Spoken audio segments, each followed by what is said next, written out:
साथियों, जैसा कि आप जानते हैं, आज गृह मंत्री ने सर्वदलीय बैठक बुलाई थी मणिपुर के बारे में। बैठक अभी अभी ख़त्म हुई है और कांग्रेस पार्टी की तरफ से हमारे पूर्व मुख्यमंत्री जो 2002 और 2017 के बीच में 15 साल लगातार मुख्यमंत्री थे, श्री उक्रम इबोबी सिंह जी गए थे इस बैठक में।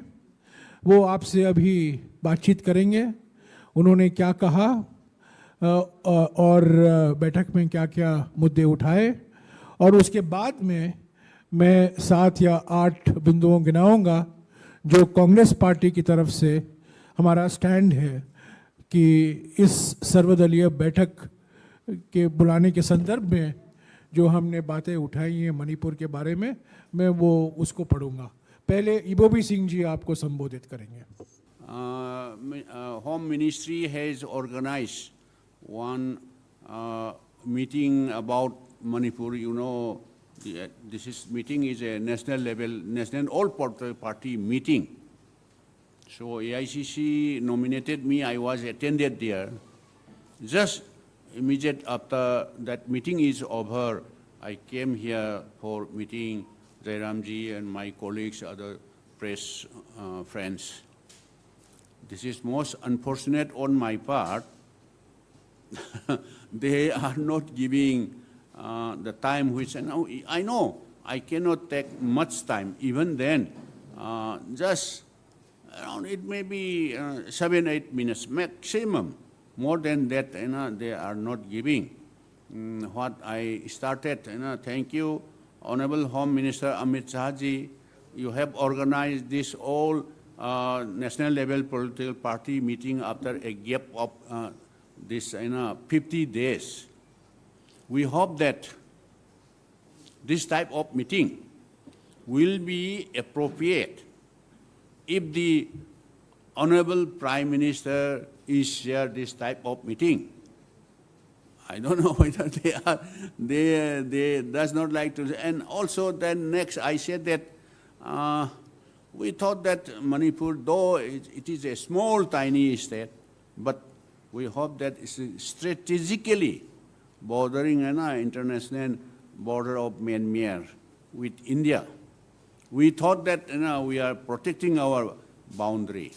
But even today, Honorable Prime Minister, why he did not mention even a single word, single tweet, and when Manipur is burning, now it is almost more than 50 days. We thought that election is election. Once election is over, then Prime Minister is for the whole country, including Manipur. Why he is not, whether he is angry or not about Manipur or not, that is we don't know. Why he is not mention even a single word for Manipur. Then after that, you please finish. I have no chance for expressing. There are few important points, which not much. That is, I would like to mention. But I said that, okay, I will complete. Then when all other colleagues, when they speak, after that, at least please give me some more extra concession, since I belong from that particular Manipur. So immediate after that his speech, his delivery, I request at least 3-4 minutes, maximum 5 minutes. Then sorry. Ibobi, you can come meet me even 2 hours also. That's why they are not giving time for me. I thought this is unfortunate on my part. So now what AICC has given, the line we should have to be approached on this line. This point, the Jairamji will be either read out or say a few words. शुक्रिया इबोबी जी। ये बड़ी अफसोस की बात है कि जो 15 साल मुख्यमंत्री रहे हैं, इतने अनुभवी और वरिष्ठ नेता हैं हमारे देश के, मणिपुर के, और जो प्रमुख पार्टी की ओर से, प्रमुख विपक्षी पार्टी की ओर से बैठक में मौजूद हैं, 3 घंटे के समय में उनको मुश्किल से 7 मिनट दिया गया। बड़ी अफसोस की बात है। अगर कोई मणिपुर को जानता है वो इबोवी सिंह जी हैं। 15 साल मुख्यमंत्री रह चुके हैं, 3 बार चुनकर आए हैं, अभी भी वो एमएलए हैं, 3 बार मुख्यमंत्री रहे हैं, सरकार चलाई है। मणिपुर 2001 में जल रहा था, जून के महीने में, जब अटल बिहारी वाजपेयी जी प्रधानमंत्री थे, तब जल रहा था। उसके बाद मणिपुर अमन, शांति, सद्भावना, विकास के रास्ते पर लौट आया। उसका एक कारण है, प्रमुख कारण यह है कि इबोवी सिंह जी ने 15 साल वहाँ स्थिर सरकार दी, और उनको 3 घंटे के समय में, 3 घंटे के बैठक में सिर्फ मुश्किल से 7-8 मिनट देना, मैं समझता हूँ बड़ी अफसोस की बात है, और ये बहुत अपमानजनक भी है, न केवल हमारे पार्टी को बल्कि हमारे एक वरिष्ठ और अनुभवी साथी और नेता को भी। साथियों, जैसा कि आप जानते हैं, लगातार 52 दिन हुए हैं, 3 मई से हम मांग कर रहे हैं कि प्रधानमंत्री इस पर कुछ बोलें। तो हमारा पहला बिंदु जो है, जो इबोवी सिंह जी ने भी आज उठाया, जैसा कि उन्होंने आपको कहा है, कि पहली बात यह है कि प्रधानमंत्री अपनी चुप्पी तोड़ें। गृह मंत्री वहाँ जा चुके हैं, आरएसएस ने भी एक लंबा बयान दिया है, पर हमारे प्रधानमंत्री जो दुनिया भर की बातें करते हैं, सभी विषयों पर अपने आप को विश्वगुरु मानते हैं, मणिपुर के बारे में 52 दिन में उन्होंने एक शब्द भी नहीं कहा है। तो हमारी पहली मांग है कि प्रधानमंत्री कृपया अपनी चुप्पी तोड़िए।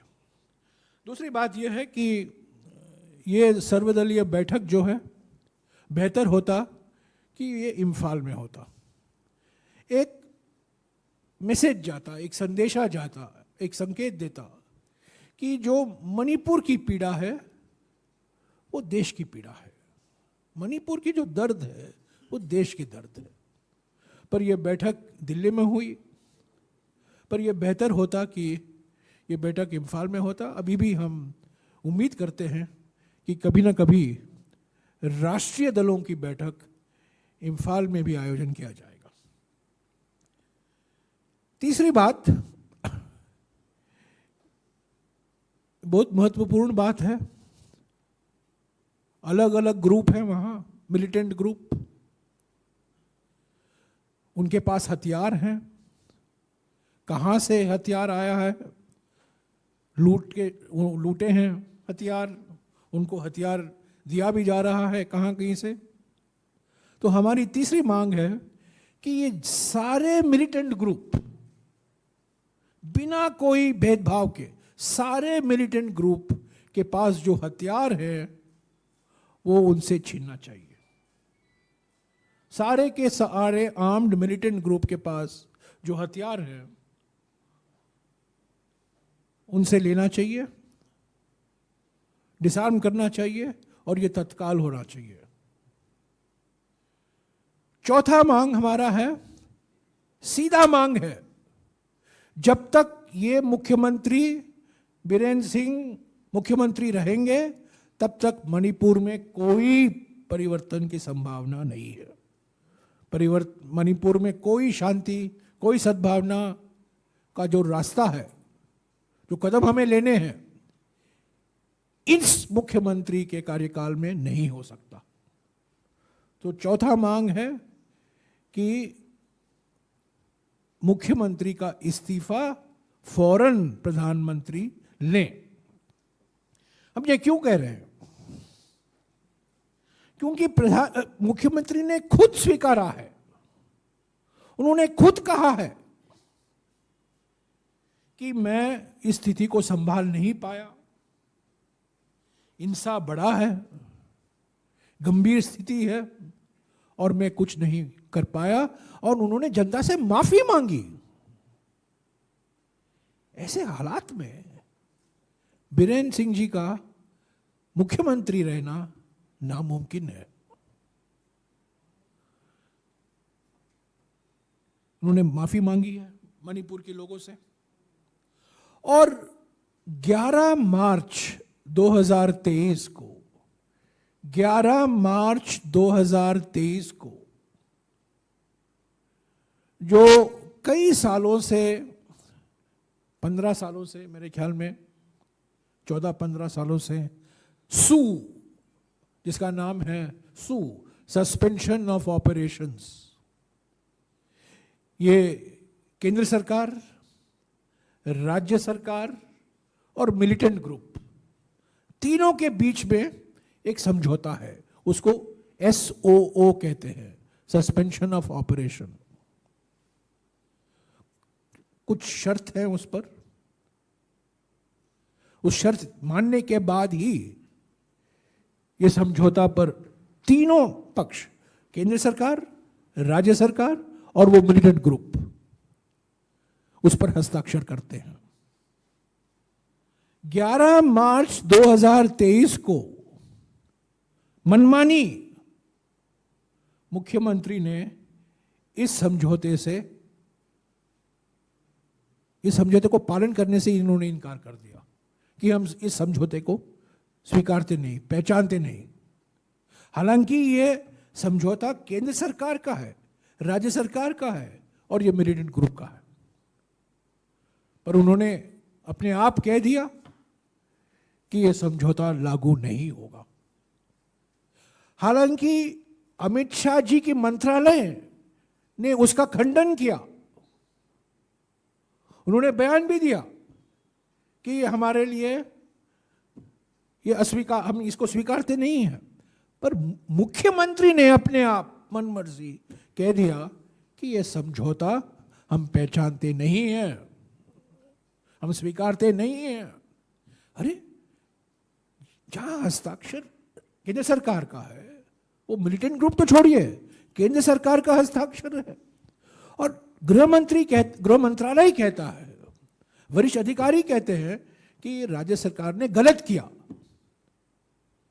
ये 11 मार्च 2023 को इन्होंने हुआ, पर डैमेज तो हो गया था। तो इन हालात में, इस संदर्भ में, इस पृष्ठभूमि में मुख्यमंत्री का रहना मणिपुर की जनता के हित में नहीं है। कोई समझौता नहीं हो सकता, कोई कार्रवाई नहीं हो सकती, अमन, शांति, सद्भावना लौट नहीं आएगी। तो कांग्रेस पार्टी की चौथी हमारी मांग है कि मुख्यमंत्री को तुरंत बदलना चाहिए। पांचवा, ये बार बार कह रहे हैं मणिपुर में नक्शा नहीं बदल सकता, बदलना नहीं चाहिए, इस पर हम समझौता नहीं करेंगे। मणिपुर की सीमाएं पवित्र हैं, मणिपुर की एकता पवित्र है, यह सर्वोपरि है। नक्शा बदलने की कोशिश नहीं होनी चाहिए। जो कुछ कार्रवाई होनी है संविधान के तहत, संविधान के प्रावधानों के आधार पर होना चाहिए। छठा मांग यह है कि मणिपुर हमारी देश की एकता को दर्शाता है, अनेकता को दर्शाता है और एकता को भी दर्शाता है। अनेकता में एकता, पर अलग अलग वर्ग, अलग अलग समुदाय के अलग अलग शिकायतें हैं, अलग अलग मांग है, इनको सुनना चाहिए, संवेदनशील तरीके से सुनना चाहिए। जिस तरीके से मनमोहन सिंह जी जब प्रधानमंत्री थे और इबोबी सिंह जी मुख्यमंत्री थे, सभी को सुनिए, सबकी अपनी मांग है, सबको सुनिए, सबको बिठाइए और एक आम सहमति बनाइए। सर्वसम्मति नहीं बन सकती अनेकता में, पर एक आम सहमति बन सकती है। तो आम सहमति बनाने की कोशिश की जानी चाहिए, इसके प्रयास होने चाहिए और इसका एक रोड मैप तय करना चाहिए। मैतेई हो, नागा हो, कुकी हो, ऐसे तो मणिपुर में 35 ऐसे समुदाय हैं। तो सबको सुनकर एक आम सहमति बनने की जरूरत है। एक संवेदनशील तरीके से करना चाहिए। ऐसा नहीं कि ये कर है लीजिए या भागिए, ये नहीं होना चाहिए। सब समय लगेगा, पर यही एक रास्ता है। 7वां पॉइंट जो है, आज मणिपुर में 2 मुख्य राज्य मार्ग हैं, नेशनल हाईवे, राजमार्ग हैं। स्टेट हाईवे तो हैं, पर 2 मेन नेशनल हाईवे हैं और ये मुश्किल से कुछ मिनटों तक खुले रहते हैं। दोनों हाईवे ब्लॉकेड हो चुके हैं। दोनों हाईवे में लोगों का आना जाना और जो रोजाना के इस्तेमाल के लिए जो ज़रूरत पड़ती है लोगों को, एसेंशियल कमोडिटीज़ की, जो अनिवार्य वस्तु है लोगों के लिए, परिवारों के लिए, आज वो मुश्किल, सभी परिवार मुश्किल में हैं क्योंकि ये हाईवे को ब्लॉकेट किया गया है। कौन ब्लॉकेट किया गया है वो अलग बात है, किसने किया है वो अलग बात है, पर केंद्र सरकार की जिम्मेदारी बनती है क्योंकि ये नेशनल हाईवे है, ये राज्य की सड़कें नहीं है, ये राजमार्ग है, नेशनल हाईवे है। तो कुछ ना कुछ केंद्र सरकार से कार्रवाई होनी चाहिए कि ये दो नेशनल हाईवे हैं, इसको हमेशा 24 घंटे ये ओपन रहना चाहिए। इसमें लोगों का आना जाना, अनिवार्य पदार्थों का लेना देना, ट्रकों का आना जाना, ये संभव हो सके। और आखिर में 8वां पॉइंट ये है, 50,000 लोग आज कैंप में रह रहे हैं। 50,000 लोग, लाखों लोग विस्थापित हुए हैं, महिलाएं हैं, बुजुर्ग हैं, बच्चे हैं। कुछ मुआवजे का बंदोबस्त किया गया है, पर कांग्रेस पार्टी का मानना है कि जो कुछ अभी तक मुआवजा की घोषणा हुई है वो अपर्याप्त है और सही ढंग से अनुमान लगाना चाहिए। और जो कॉम्पेंसेशन पैकेज है रिलीफ के लिए, रिहैबिलिटेशन के लिए, पुनर्वास के लिए, पुनर्स्थापन के लिए, रीसेटलमेंट के लिए, उसकी भी घोषणा होने की जरूरत है। तो साथियों, हमारे कांग्रेस पार्टी की ओर से अगर हमारे 3 बार जो मुख्यमंत्री रह चुके हैं, मणिपुर के वरिष्ठ नेता, उत्तर पूर्वी राज्यों के वरिष्ठ नेता, भारत के वरिष्ठ नेता, अगर उनको 15 मिनट का समय मिलता तो ये सब पॉइंट वो गृहमंत्री के सामने रखते। उनको मुश्किल से 7-8 मिनट मिला है, पर ये हमारी मांगे थी।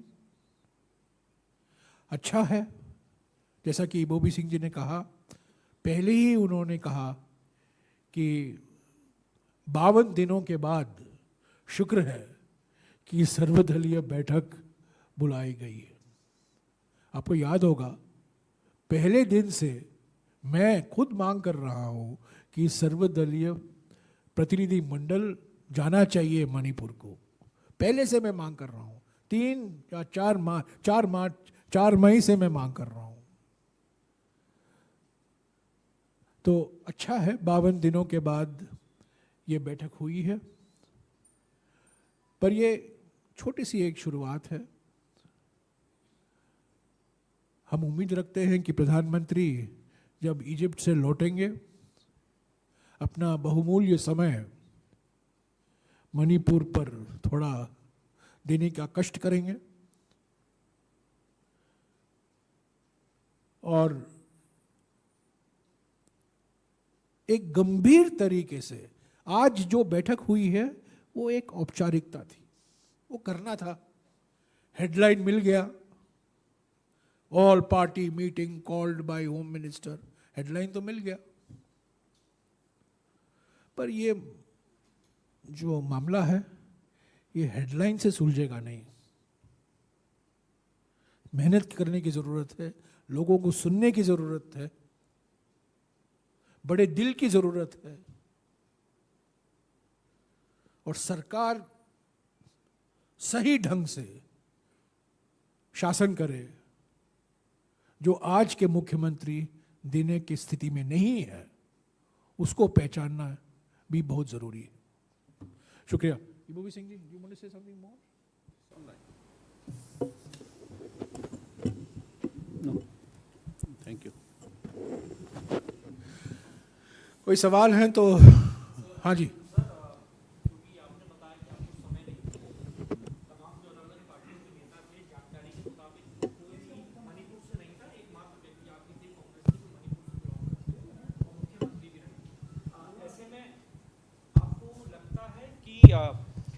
जो तमाम नेता थे उन्हें मणिपुर से आना चाहिए था, जो पार्टी के नेता थे उन्हें मणिपुर से आना चाहिए था अगर संवेदनशील बैठक करनी थी, क्योंकि एकमात्र आप ही नेता थे वहां से मणिपुर से।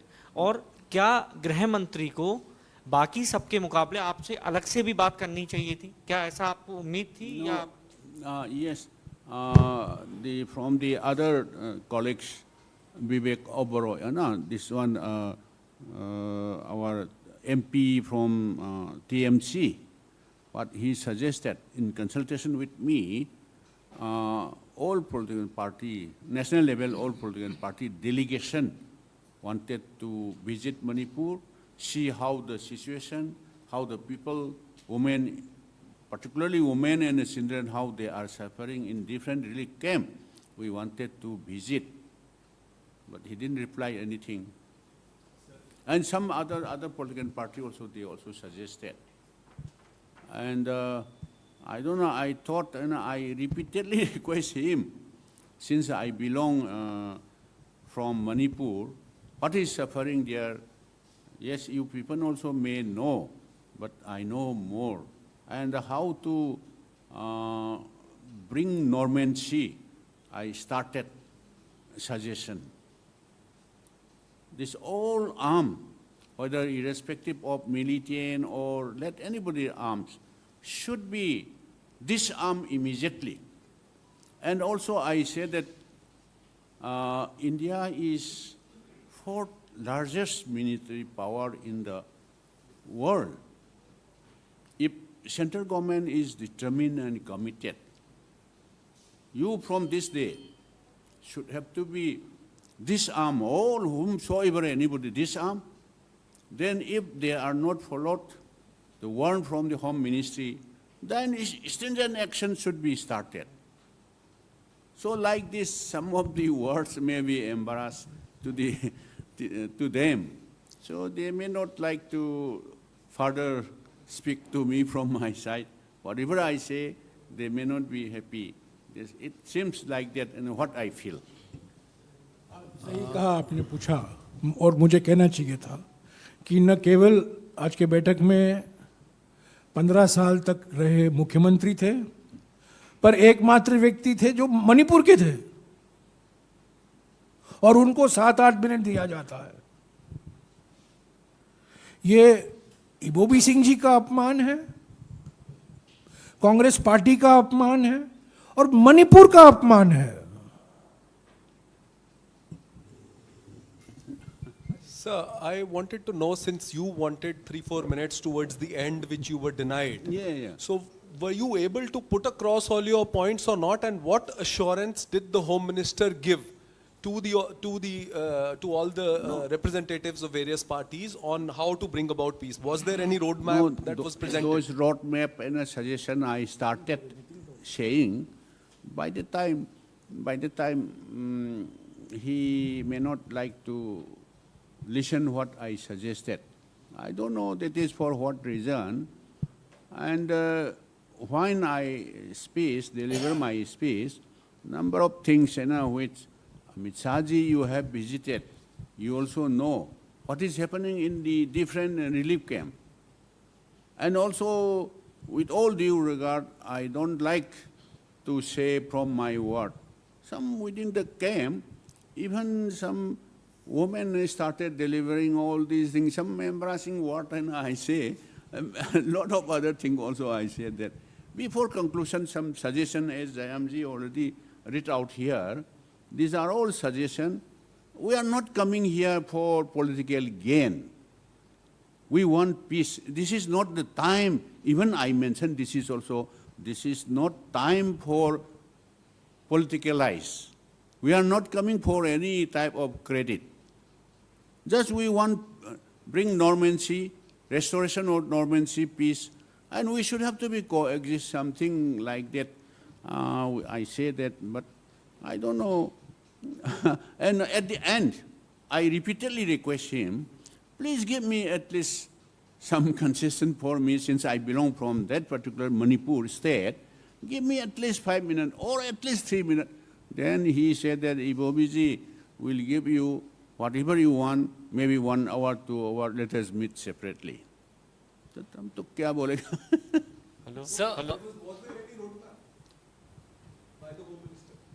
I know he didn't say about roadmap, future Sir- course of action. so we are also learning that DMK demanded a constitution of a truth commission. So what was Home Minister's response to that?